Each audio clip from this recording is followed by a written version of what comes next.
Hi, welcome to Stereoscope mini podcast. So we're doing a sort of more uh concentrated, direct. We're only talking about the Steam frame today. Steam frame, Steam machine, etc. The recent Valve announcements. It's just me and Anthony today. We've got our the legacy of VR sort of set before us, going all the way back to the Gear VR. Um and the Steam frame. Steam frame. Steam The frame. long-awaited, long-rumored, the Deckard, Yeah, the big guy, the one yeah. we've all been waiting for. I part of me wishes that they could have just stayed with Deckard because It's a cooler name. It is a cooler I like the name. There's no I'm a question. huge Blade Runner fan, so But it always worked for me. but also Steam Machine is also a great name too. So. Yeah, especially since like Steam Machine. Even do you remember the first iteration of the Steam Machine from 2013? It's like the NVIDIA, like that little cube PC thing. So this was more specific than that. This was a this was a platform that came out in 2013. Steam Machine by Valve, same concept as now, but they were working with various OEM manufacturers to provide different iterations of set-top boxes that ran or the earliest version of SteamOS, Arch Linux. But it was a complete and utter failure. So the Steam frame itself, right? So last week, Valve announced their new hardware sort of rollout. They announced 3 products at the same time, which it's sort of shocking. Like it was almost Apple in its the deluge. the deluge, just like you're constantly hit by all these new features. So there are 3 products. There was a Steam frame, their new standalone hybrid VR headset, the Steam Controller 2.0, which might actually be the dark horse of the day for me, and then the Steam Machine, a dedicated Linux-based all-in-one small form console / PC thing. We'll get into that. Yeah. Small form factor PC. Yeah. And it was generally like it had leaked a couple days that this was happening, but also like these devices have been sort of rumored for years and years. The Deckard first rumors go all the way back to 2021. Yeah. And I think the Deckard name sort of popped up around 2022, and the Steam Machine, people had sort of been expecting the Steam Machine to pop up because of Valve's work on Steam Deck over the last couple of years and their sort of maturing SteamOS platform, which if you were paying attention, the Steam Deck very much was a shot across the bow for Windows gaming and for gaming on Linux, and an eventual reemergence of the Steam Machine. Yeah. And SteamOS is available, right? You can just like install that. Yeah. So SteamOS is available as a disk image. You can do a side boot. Yeah. On an existing machine, and I mean, as of right now, you can download an x86 version of SteamOS, and soon you'll be able to download an ARM version of SteamOS. So all these various this is a huge thing for the gaming industry as a whole, especially even like Android based handheld devices. Yeah. Because then all of a sudden you can run Steam on it. Yeah. Which is up until now has only been available through apps like Game Native, or there's another one I'm blanking on. But the Steam frame itself is interesting because it's an ARM device. Yes. So I'll just sort of rattle through the specs here. So it's got a Qualcomm Snapdragon 8 Gen 3 ARM chip. Really important distinction here, though. This is not an XR chip from Qualcomm. This is uh this is a mobile chip, not so there's a differentiation there. Um, they're small, but there are differences. On the XR2 like chips, there are sensor processors, dedicated processing cores for the like cameras and that type of thing. This is not that chip. This is a mobile phone chip, effectively, in comparable to the most recent generation of um, mobile phone processors. So that's an interesting distinction because it means that um, there hasn't been an XR uh, chipset that has been released in the last year and a half. So Valve was able to jump ahead of the competition and get the next class of device by just not using an XR chipset. Yeah. And that chipset has about a 30% performance headroom over the XR2 Gen 2. So Yeah. So this is bad news for Galaxy XR. To some yeah, extent or another, right? it's Like, we really don't know what this is going to be yet. it's really strange. So it's got a pretty generous spec boost on the Quest 3 and the Galaxy XR, but not just that, because it uses eye tracking. It potentially could allow developers to use dynamic foveated rendering technology to eke out I would expect about a 60 to 70% performance gain on those devices, which is, I mean, at that point, Nothing like to sneeze at. Yeah. nothing to sneeze at. To be fair, though, you know, this device, they're not aiming it. Valve seems to be very clear in their marketing Yeah. that they're looking at this device as a PC hybrid device first, Yeah. and a standalone device second, which I think is an interesting distinction, especially given that it's got all this extra performance headroom.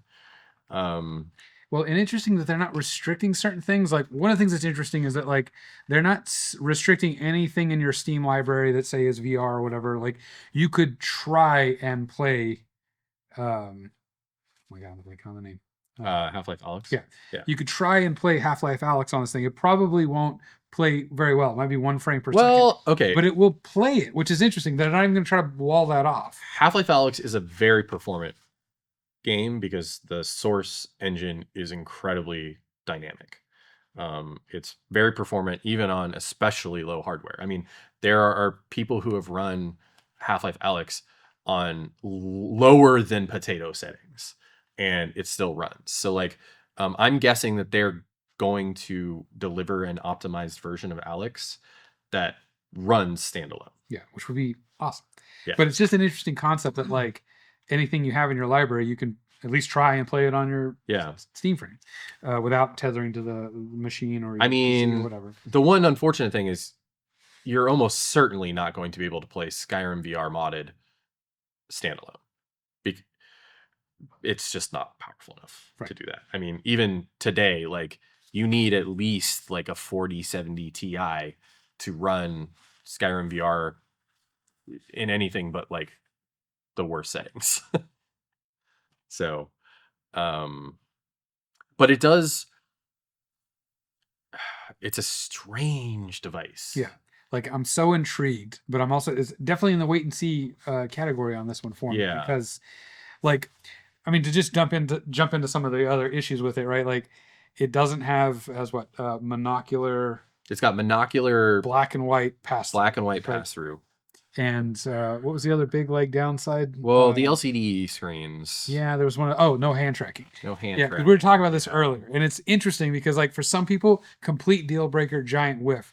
Me, on the other hand, I've had pass through turned off on my Quest 3 for like a year now. Which is so funny because I use I don't even load into the virtual environment anymore.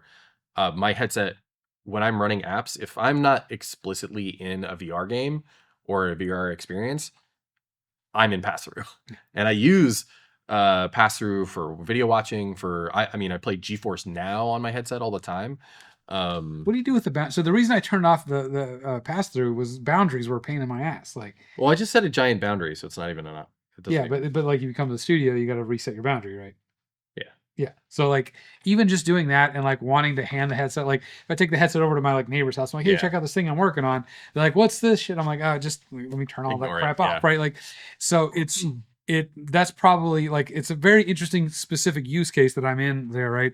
I Yeah. know I'm not alone, and clearly they think it's not important either because they went the direction they did with Steam Frame.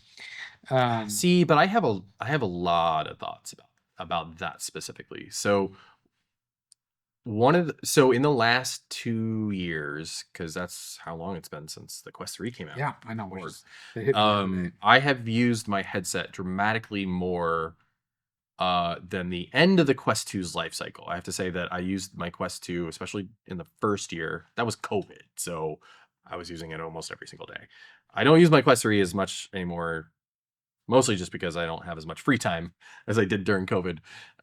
But one thing I will say is that the drop-in experience for me with the color pass-through removes a layer of friction from the device that I think is psychological in a very specific way. I find back in the Quest 2 era with the it was stereo, but it was still uh black and white pass through. Um I just didn't I hated it. I hated that experience. I hated going from that layer of reality, and I just completely didn't do it. I never turned on pass through, and it made the experience of going into games much more sort of fumbly and sort of like you're just grabbing around in the dark. With the pass through, I find it a much more sort of like soothing transition into a virtual Yeah, world. which is a fair point. And to be fair, they've improved the hell out of pass through. It's so good now. It's so good now. Yeah. It's And wild. the hand tracking is like practically second nature, even if it is still very fiddly. And that's why, and I'm getting into sort of like what Apple Vision Pro did with their hand tracking and eye tracking solution was that they just said screw hand No tracking, controllers. and use your eye tracking as the novel Well, I mean, they like are technically doing both, right? they are Yeah, technically doing both, but the eye tracking yeah. works dramatically more. Well, uh nobody want this is a lot, right? Yeah, that sucks. That's a horrible. So, But here's the thing: on the Steam frame, the eye tracking isn't used as a method of interaction at all, well, yeah. or at least yet they Yeah. haven't shown any of that. I'm guessing that they will eventually implement those types of There's features, so many questions right but now. there's a lot of questions. SteamOS, like Valve, is not a dumb company. If they have eye tracking, they're going to be implementing some sort of gaze-based interaction method, but we don't know what that's going to look like, and we don't know how comprehensive it's going to be. Right. With the I mean, I will say though that uh the Steam frame, I think, is going to be a generally pretty great device. I think the downsides that exist, there are either options to implement other features along the way, because even Valve themselves said that there is a PCIe port on the front of the device, Expansion. an expansion port that may be able to be used as a Like possibly you could add stereo pass-through cameras stereo to color fix pass-through. this issue. Right? Yeah, so like this isn't as big of an issue, but mind you, that's not going to be a feature that Valve puts forward, because it will bisect the market of the people with the device. I don't know if I agree with that. It actually makes Really? sense for them to some extent to come out with an accessory that gives you the pass through for people who care, right? Like, so if this was like the thing that made the headset as I affordable, don't know which about this. we don't know how much it's going to cost, right? So this all could go right out the window. But like, let's I think there will most likely be third-party solutions before Valve comes out with it. which could be true, right? Yeah. But and maybe they already have a partner that's doing that or whatever, right? Like, Yeah. because they were sort of cagey about it. They were, yeah.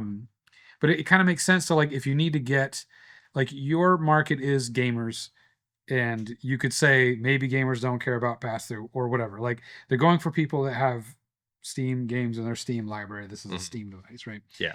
So And they're going if you for want to pay extra to get gamers, better pass through, then you could pay extra for better pass through. and that's why they're not interested. Is because this is a gaming device. Everything in their marketing materials 100% supports that this is a gaming device. But here's the thing: it's not just a gaming device. It's a PC. It's literally a PC strapped to your face. Yeah. So like one of the things that they're really pushing, and is that because it's a PC, it runs Linux. Technically, I guess you could probably even install Windows on it. They're also pushing the Steam machine, and they're focusing on foveated streaming using a wireless dongle that plugs into either your PC, your home PC, or the Steam machine, and creates two direct links. Dedicated. One dedicated to the headset, the other dedicated to your Wi-Fi or your internet. They basically dedicated the entire 6 gigahertz band to The video stream. stream. Yeah, which supposedly from people who have tried it is indistinguishable from a display from port, a wired. Yes, from like, a display port connection. Yeah, which is incredible, mind you. Having done some research with dynamic foveated rendering recently and dynamic foveated streaming, this is definitely doable. I've sort of done a high speed crash course in it recently, and it's 100% an option, and it's going to be an option for a lot of people going forward. It's really, in some ways, it's the only way to deliver that high quality of a video signal at that level of quality without trade-offs, especially wireless. Yeah. And so far, everybody's saying that it is works really well. It's everything they're saying it is. Yeah. The other thing is that you'll be able to run. I mean, they've been sort of implying that it's a Steam Deck for your face. Mm-hmm. Like you'll be able to run anything that runs on the Steam Deck will run mostly pretty great on this device. However, gotta temper some expectations here. This is still a mobile ARM processor. Right.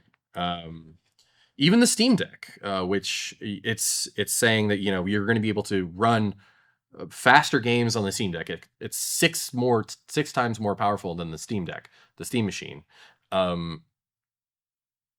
But here's the thing: it only has an 8 gigabyte GPU, and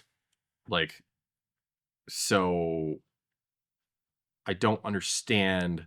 In some ways, I understand the ecosystem development. Like this is gonna happen, and there's going to be subsequent devices. But for the Steam machine specs, right out of the box, the only thing that you can change easily in the Steam machine that's hot swappable is the RAM. No, not hot swappable, but yeah, swappable. But sure, user swappable, easily swappable. Don't go pulling your RAM out while your machine's running. You're not going to have a good time. The CPU is soldered to the board, which makes sense. I mean, the GPU is not removable without deconstructing the entire device. It is a very small form factor device, and I'm generally a little confused about where in the market this sits for them, because you'll be able to play VR games on this pretty reasonably, but you won't be able to play the best VR games on this very well at all. Yeah. I mean, what's interesting, so I'm looking at some of the specs here. It answers some of the question, right? Like, it's not the most powerful, but it's also has closer to console power consumption. So so TDP and all that. Yeah, the TDP on the chip on the CPU is 30 watts and 110 watts for the GPU. So you're talking about 140 watts total versus my machine, which uses over a kilowatt. Yeah.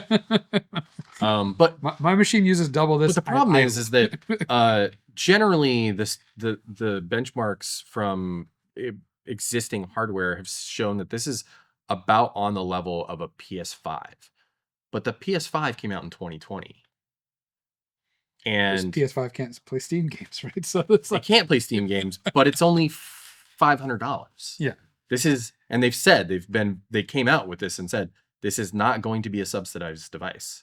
right. We You're still going don't to be know. paying PC prices for Yeah, this. yeah, So the Steam Frame, I'm pretty sold on. I think it's a great device. I think it's actually the most exciting thing about the Steam Frame for me is the reported weight.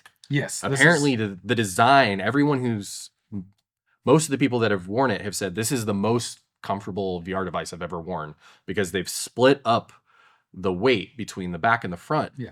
But that's not it.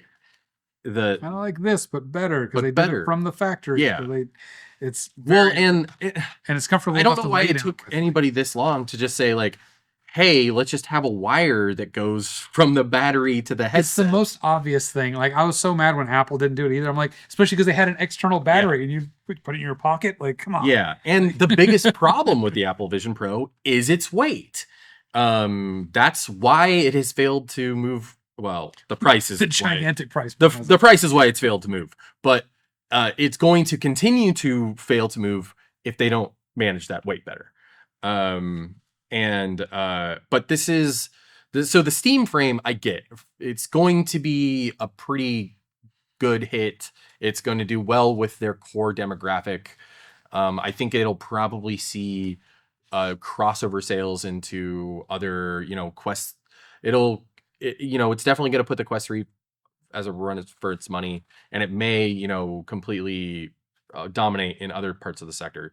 But the Steam Frame, the Steam Machine, I'm much, much more skeptical on. I think it's going to have a hard time in the market at its price point to like performance ratio unless they do like a price cut, which they do price cuts on their hardware. So Yeah. what it is though is that Valve they generally have software solutions, and the fact that you're running on Linux gives you performance headroom in a lot of these places because of the lack of Windows bloat.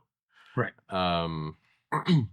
And for the Steam Frame, they're doing a translation layer that allows you to run Windows apps, x86 apps on ARM, much like their translation layer for Windows to Linux on the Steam Deck.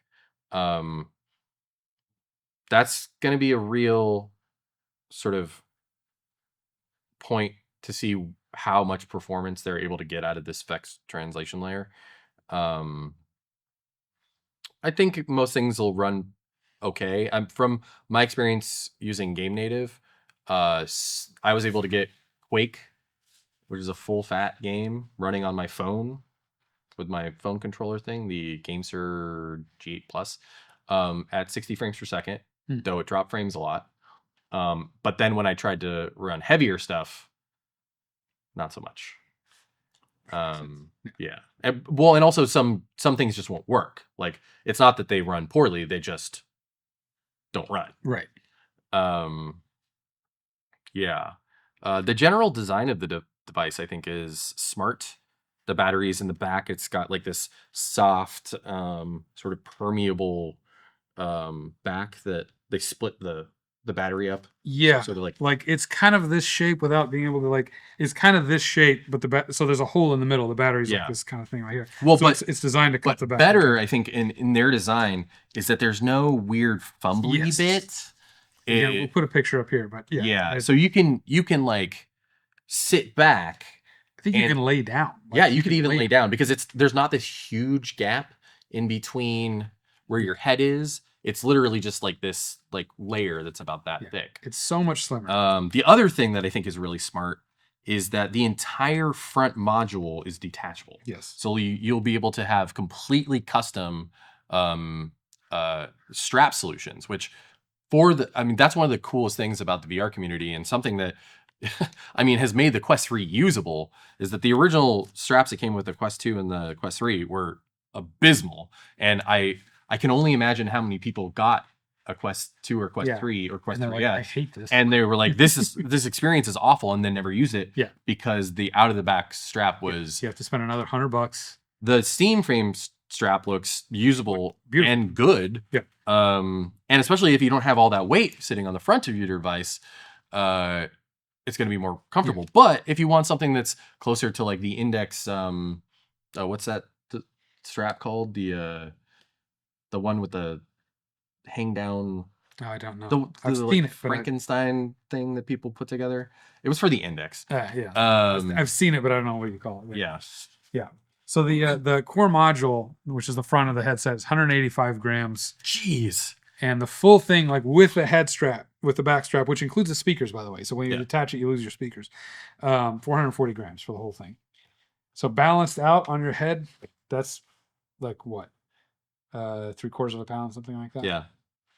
This sounds very, very comfortable. Because Yeah. this is heavier than that. Mhm. And I find it comfortable just fine. Like Yeah. I can wear this Well, once it's balanced. once you add the battery on the back. My only concern is that I don't understand how they're able to balance it when there's not any rigidity,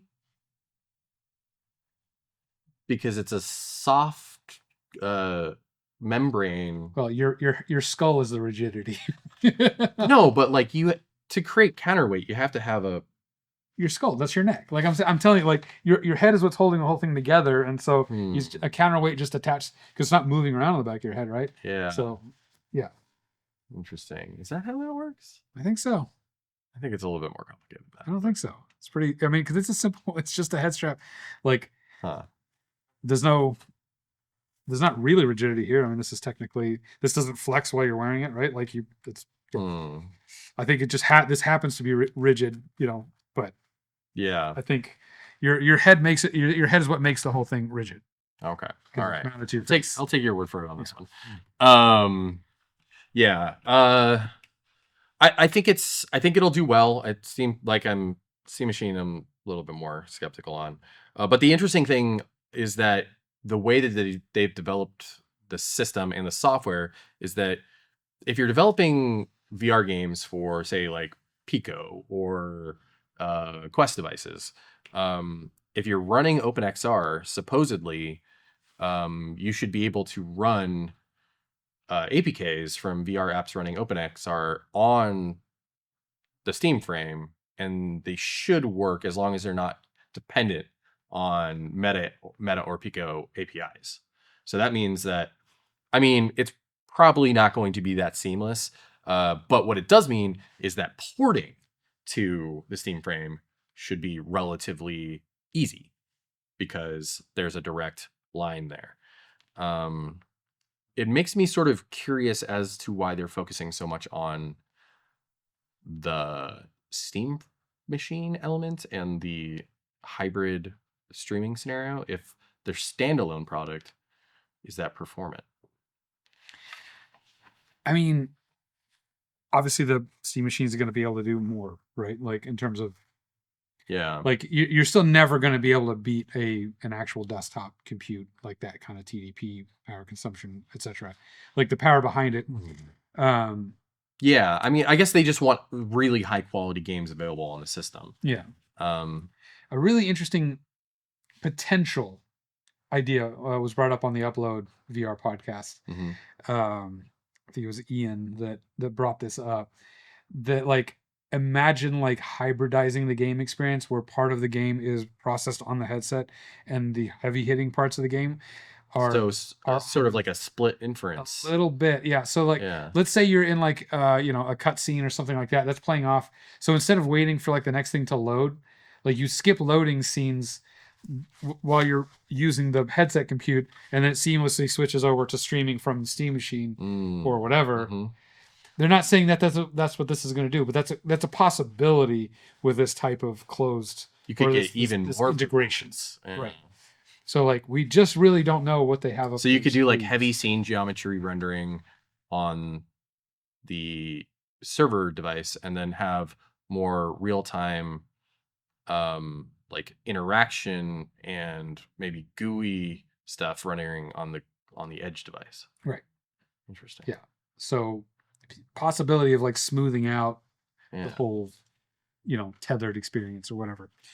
Again, we don't know if that's what's going to happen, but it's an interesting possibility. And like with the tight hardware integration they have here in the optimizations, Hmm. they could do that, right? Because that's what makes like the little dongle work so well, because they have like firmware level access to what it's a device dedicated to that the one thing. So there's no weird like, oops, the driver isn't supported or whatever. Like they have it all like cleaned up and filled out edge to edge. Yeah. So more possibilities arise. I mean, this is literally like Apple's whole business model is like the full vertical integration. Hmm. It Um, definitely it you can see that there's a really tight integration in their hardware divisions, because supposedly even the Steam controller is tracked yeah, in headset. So when you see the Steam Frame controls themselves and the Steam controller, uh, you'll be able to see virtual representations of them in your hands, and even the buttons depressing when you press them in. The other thing is that the Steam Frame controllers themselves are effectively every single interaction method that is available on Steam Deck is replicated yeah, on the controllers yeah. themselves. They're also probably, or not probably, they're well more than likely going to be better tracked because they have like more than double the IR LEDs. Hmm. It's like 17 or 18, something like that, That's crazy. instead of 7 on the Quest 3. Yeah, I mean, what I play a lot of games in my headset.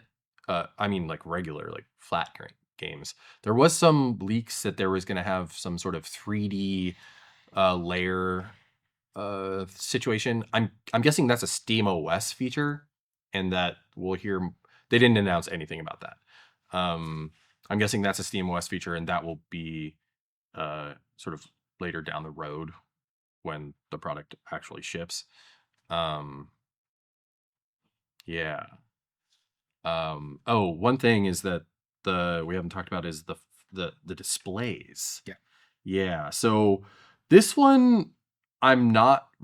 I okay. I'll say I was expecting this to be a higher spec device.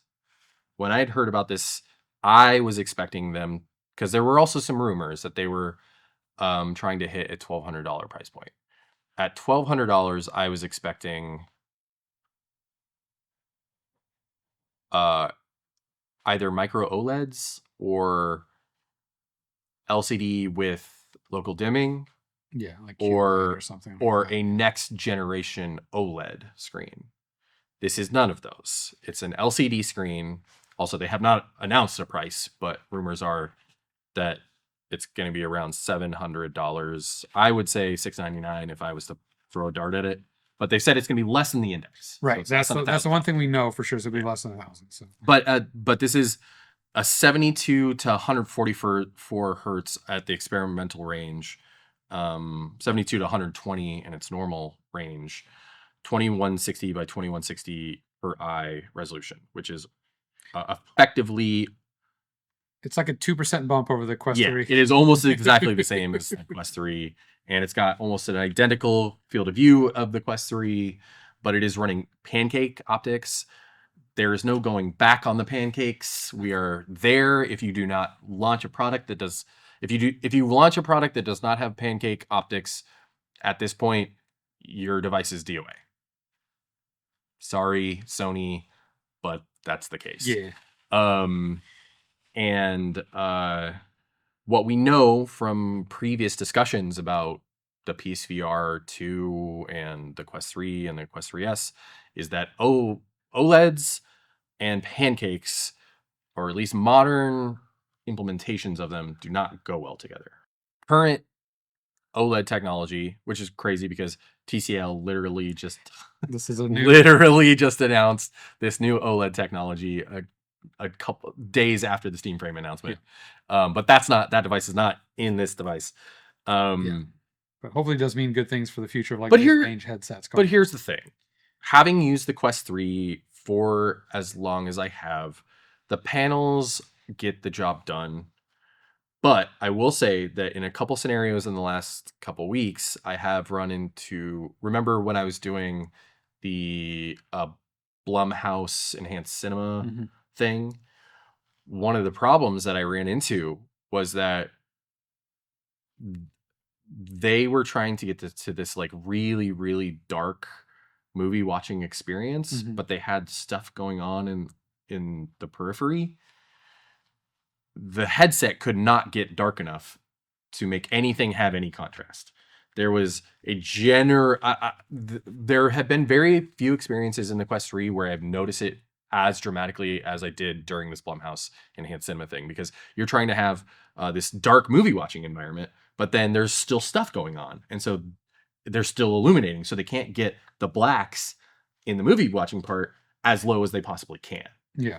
And that was really disappointing, and I kept messing with the contrast. So in that scenario, I very quickly realized that there are limitations to these LCDs, but it was the first time that it had really had that that type of problem with my LCDs, at least. What do you think about that? I mean, I haven't come up against it like where I'm like, oh no, like I'm personally not that worried about the screens. Obviously, I wish it had higher resolution. Yeah. The resolution, I think, is actually the thing that I'm least worried about. It's the LCD tech. Yeah. Well, actually, almost sort of the opposite. Okay. Yeah.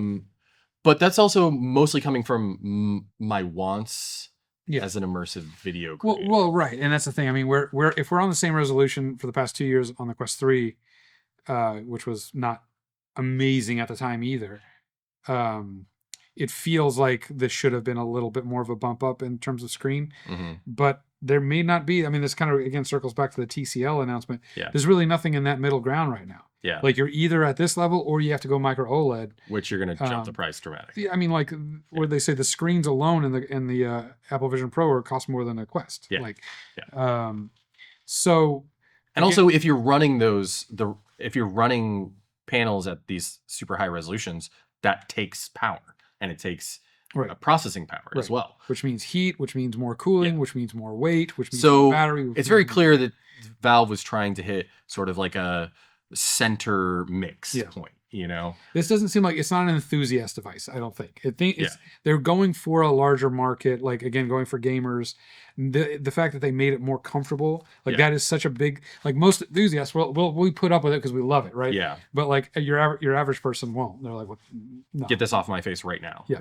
So it does seem it's probably very smart. While it might be slightly disappointing to us as enthusiasts, it's probably a really good. Well, and also it's a little disappointing from an immersive video standpoint because, 8K video is effectively as high as it can go. Yeah. And also the more disappointing element is that Valve has said that they're not working with any video vendors. There is no video strategy for the platform. Effectively, the only way to watch videos in this headset will be to pull up an Opera browser on Linux and use their built-in OpenXR player, right?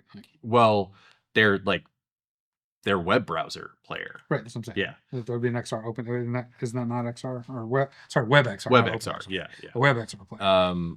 Or, but there's, I'm unsure if Netflix and Hulu's HDCP implementation can run 1080p videos on Linux. Yeah, exactly. Like these are a lot of questions. Yeah. So watching videos on these is going to be at best a substandard experience unless you're sailing the open seas, right? And to be fair, that is basically where you're at with a Quest 3. Yeah, right? It's similar, mind you.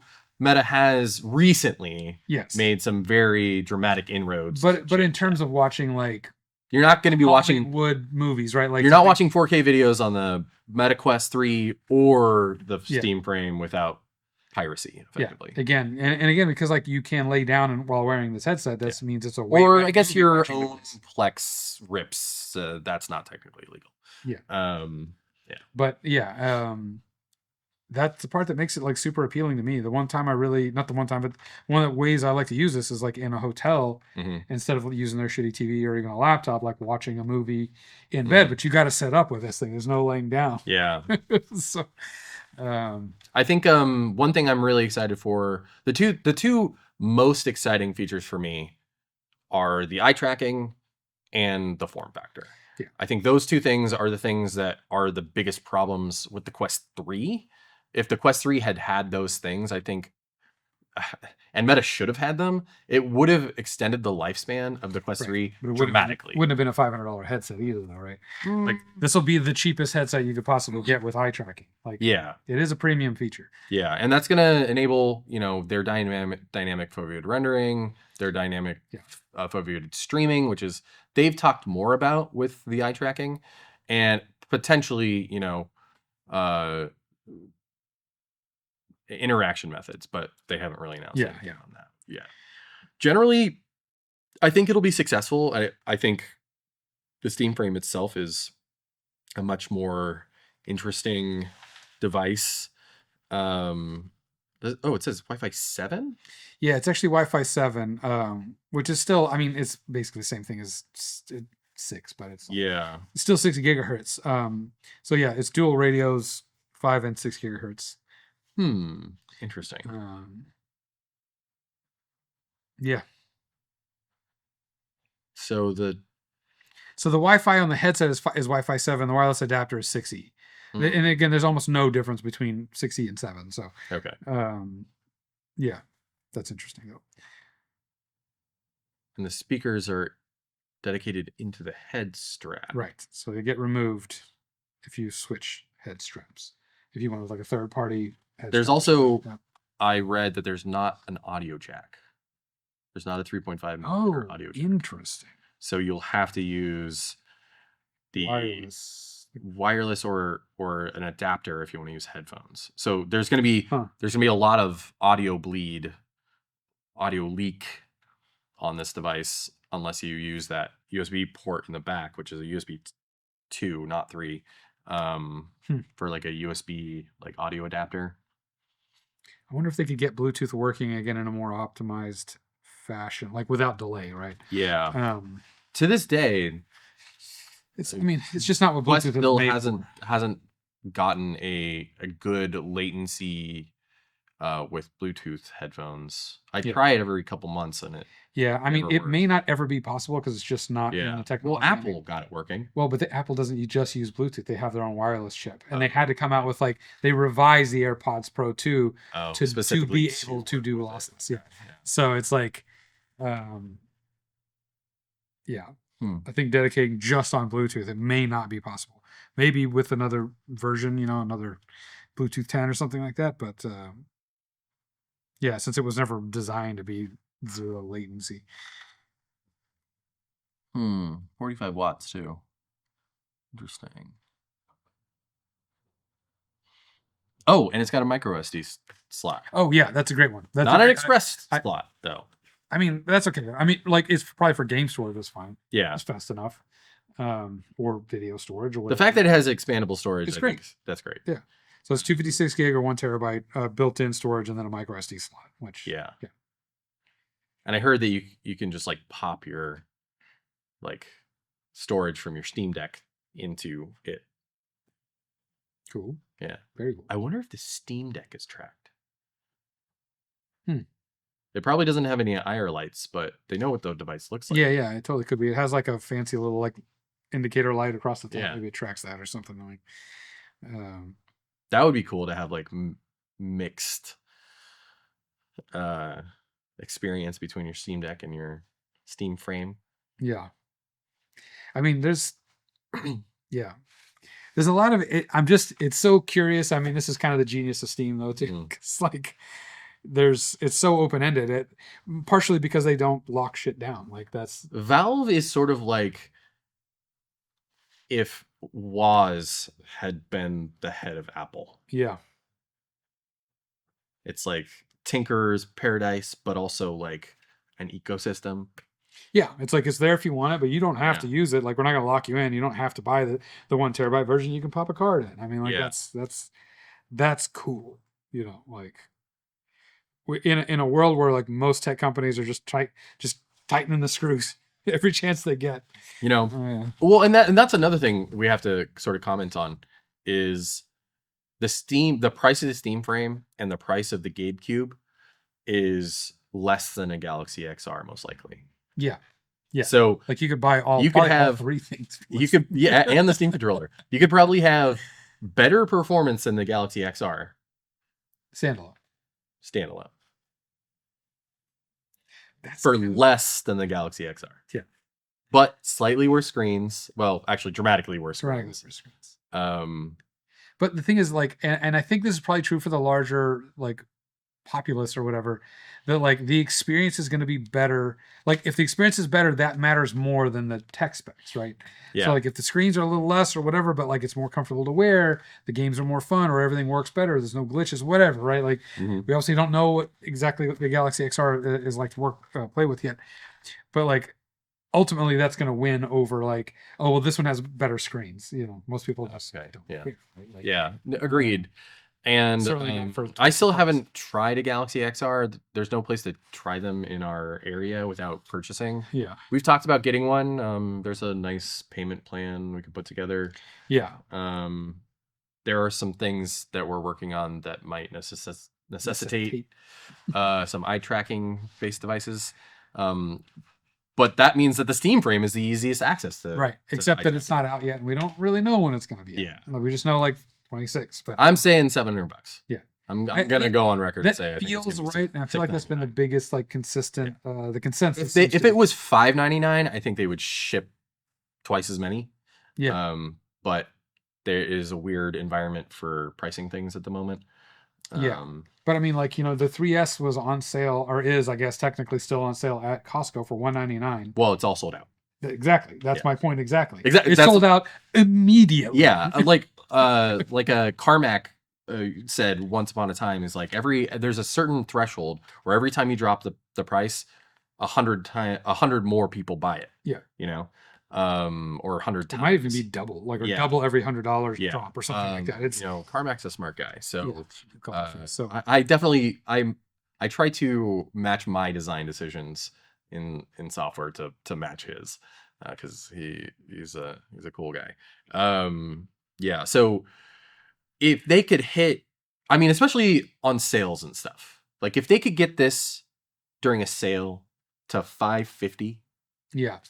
There you go. And maybe they'll do a bundle thing, right? Like, where it's like, it might be $700 each thing, but then maybe put together it's like $1,300, $1,200, something like that. That'd be great. I would love that. You never know, right? Like, or it's $1,400 and they throw in the controller. Who knows? You know, they could, they may not. Who knows? You know, there's a lot of. And I'm a little nervous about the Steam Machine price personally. Yeah, same. I mean, the thing is, I don't know that they'll be able to move this at the price that they are expecting. There was a little awkwardness when Linus was in the room with them, and he was like, "Oh, you're shooting for a console-like price with them, right?" And he was in the room with them, and they were like, "Oh, what's that console price?" And he said $500, and all the air got sucked out of the room, and Linus just went, and everybody went, "Oh no!"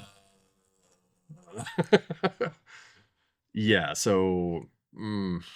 Which is fine. I mean, it's fine for me. It's fine for me because I have a 4070 Ti Super in my machine, so I'll be able to run stuff perfectly well on this device, and it'll go great with the little Wi-Fi dongle that comes in the box with the Steam frame. Exactly. So I've got a good enough Steam machine at home. I'm good. Yeah. So I think for me, day one purchase is probably going to be the frame, and the Steam controller. I got you. Okay, so I just want to gush about the Steam controller. So I have two OG Steam controllers. I've not even heard about. I have two OG Steam controllers, and the best thing about the original Steam controllers is that it had dual trackpads, and so you can use them for games that I like to play a lot, real-time strategy games that almost certainly require a mouse. Though these days, especially on Xbox, you can play AoE 1, you can play Age of Mythology, you can play Age of Empires 4, all with controller, and it almost sort of controls better with a controller, especially since it's more of like a layback and play type of situation. Anyways, that's a whole situation. But playing with the dual trackpads on the Steam controller was always really great because you have this very precise analog control method that's sort of much more precise than analog sticks. And so on the new Steam controller, every single control method from the Steam Deck is there. So all of the pre-programmed Steam Deck like community profiles work out of the box with the Steam controller, which means that there's hundreds of thousands of controller profiles that work out of the box with this new Steam controller, which is brilliant. It's great. I love it. Yeah, I'll be honest. I hadn't actually looked at this at all. Because I'm like, It's also using TMR sticks, So, which are yes. the best on the market. which is true also of the ones with the Steam frame. Yeah. But this I didn't realize, the grip enabled gyro. Yeah. So you can like grip the thing and then. Yeah. So I'm like, okay, that could be a game changer for driving games, right? Like, Yeah. Just get like I will say though that holding it up something like that and doing like that with your hands gets tiring. Yeah. I So can imagine. if you just made like a stick that holds it, there you go. Which, I mean, they might, because like, so the charger is also, this wireless transmitter is also the charger, like has a little Also magnetic brilliant. Yeah. dock, which is awesome. But maybe they could magnet dock to like a Yeah. little, Well, steering and some of the more and some of these small little things are things that Valve really excels at. the So usability stuff. one of the problems with I have a PC at my house that I use for gaming quite a bit, but it doesn't have a sleep to wake feature. If I want to log into my device, it brings up my Windows login. You can't get rid of it. Yeah. You have to go into you have to do like BIOS hacks, registry hacks Yeah. to be able to get rid of that. And I don't want to do that. Right, because it's a security issue. It's a security issue. So what do? Every time I want to log into my PC, I have to go in, turn on the virtual keyboard and like, tick, tick, tick. And that is maddening. That's so maddening. With this, you just press the button, it turns on your Steam machine, and you're in. It's turning the PC into a console, but the console price isn't there, and they're gonna have a hard time with that. Yeah. Or at least we don't know what the price is, so try to hit that console price and you're good. See, because the way that consoles work is that they expect to sell software, so they subsidize the price of the hardware with their software. Steam is the largest PC games retailer that exists, period. Even big box stores. Yeah. So like I don't understand why they're so reticent to subsidize the price from Steam. I'm guessing because so far they haven't had to. And that's most likely it. Yeah. And so they sort of balk at the idea, but because they're already the biggest game company. Well, and I read today that per employee, Valve makes $50 million a year per employee. It is the most efficient. Oh my god! It is the most efficient private profit-driven company in the world. I mean, and they're not even like starting wars across the globe or anything. Like it's a it's a very Valve is a relatively innocuous capitalist enterprise, and I admire them greatly, even if Gaben does have like 12 mega yachts or something, or something crazy like that. Where's my mega yacht? Yeah, come on, man. Share the wealth. Hey, he's giving us the Gabe cube, so the Gabes. Yeah. But yeah. All right, that's pretty much all we got on the Steam environment, the new Steam hardware rollout. It's an interesting time to be alive. I wasn't sure we'd ever see it. But it is here, and the Steam frame is pretty exciting. I'm actually very excited for it. Yeah. And I think it's a much better device for the community than I think the Index was. I think the Index was too much for too little. Mm-hmm. And just was a tiny percent and didn't really move the industry very far. It did a lot of really good, really specific things really well, but not well enough to justify the price. Mm-hmm. Or at least it didn't do them different enough from existing methodology. Where this device makes really intelligent cuts and hits certain performance thresholds really well and expands the usability of the device really dramatically to be a major, major competitor to the Quest, which I think most people that I've talked to want to de-meta their lives as much as possible. And this is the first real way to do that. in any meaningful capacity. So, Yeah. yeah. It's exciting times. I mean, Yeah. yeah, we're looking forward to it. All right. So we've been changing things up a little bit. This might be our new format going forward. Yeah, We're playing with We're it. playing with stuff. So. Yeah. I like it. It gives us sort of the depth. I think Z-axis is sort of the more natural sort of fit for our type of Yeah. our structure. I like it. Tell us what you think. Don't forget to subscribe, share, hit the like button, all that stuff. We want to go out to more people. We've been hitting some better performance metrics recently because people seem to really like our reviews and this format. So we're going after that. Exactly. All right. Thank you and see you around. Peace.